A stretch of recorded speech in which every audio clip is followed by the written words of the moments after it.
You ask Tiger to solve. This deals with linear equations with one unknown. The final result is k equals -10.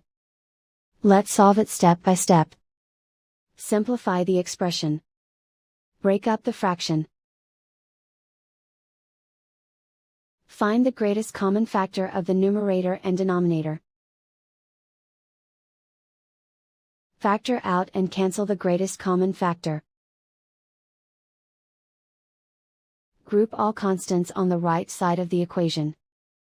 Subtract 2 from both sides. Group like terms.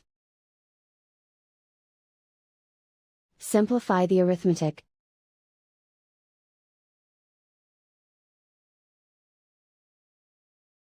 Isolate the k. Multiply both sides by 2. Group like terms.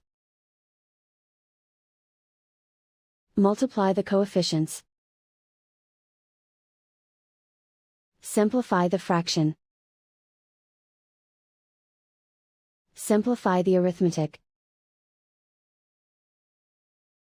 And so the final result is k equals -10.